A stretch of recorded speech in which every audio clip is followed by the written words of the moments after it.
बिस्मिल्लाहिर्रहमानिर्रहीम। तमाम जिम्मेदार भाइयों नू मेरे काश्तकारां नू अस्सलाम वालेकुम।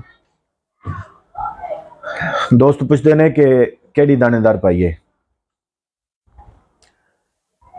इस वक्त मार्केट दे विच तीन जहर ने।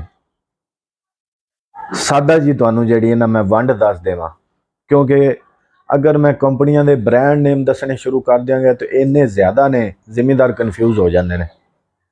मैं तुहानू दसना कि इस वक्त मार्केट दे विच तीन जहरां नाल सारियां कंपनियां खेड रही ने।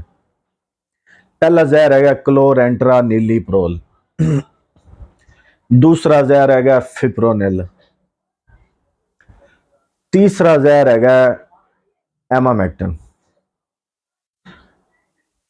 ये दो तीन जहर ने जस्ट फिप्रोनिल, क्लोरेंट्रा नीली प्रोल ते एक जहर है साइफ्लोथरीन।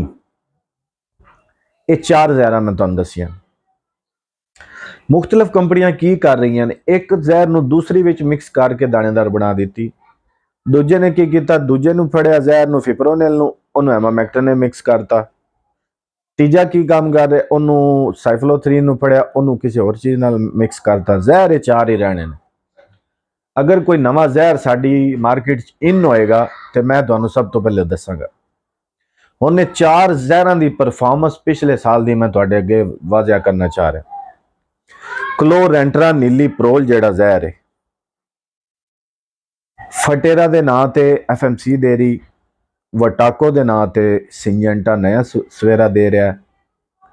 इस तो अलावा होर भी कंपनियां दे रही ने मुख्तलिफ ब्रांड नेम ते। ये जिहड़ा जहर है, जिस वक्त फाल आर्मी वर्म अटैक कर दिंदा है, उस वक्त इनकी परफॉर्मेंस जिहड़ी मेरे को जिम्मेदारा ने दसी है 70% दसी है,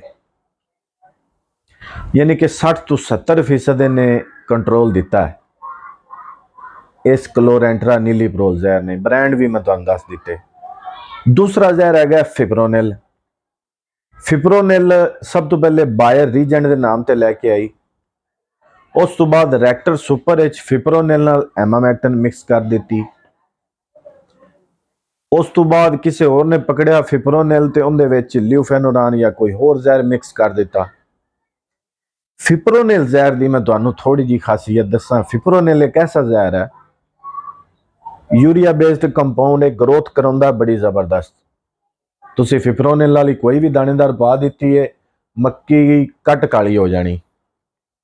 लेकिन अगर तो सुंडी आवन तो पहले तुसी ये चीज़ इस्तेमाल कर ली तो बहुत ही अच्छा जहर। अगर बाद सुंडी अटैक करेगी भी तो कुव्वत मुदाफत फसल बहुत अच्छी होगी।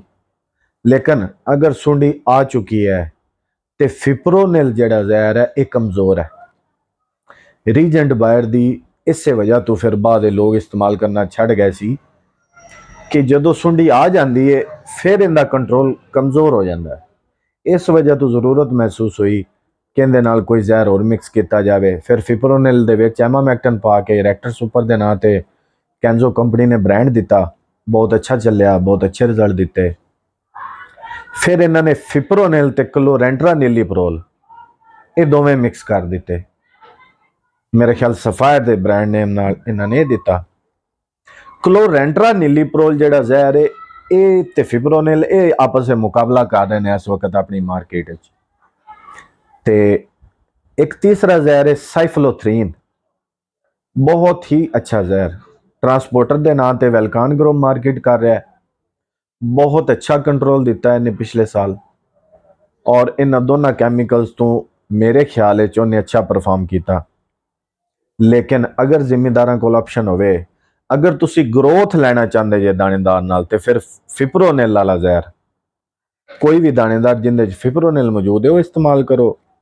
अगर सुंडी आ चुकी है उनके उपर तुसी इस्तेमाल करना चाहते जे, फिर क्लोरेंट्रा नीली प्रोल ये ते इहदे नाल कोई मिक्सचर अगर किसी भी दानेदार ब्रांड तुहानू मिलता है तो एक्सीलेंट प्रोडक्ट है।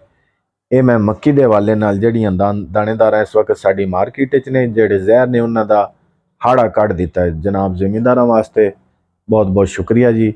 अस्सलाम वालेकुम।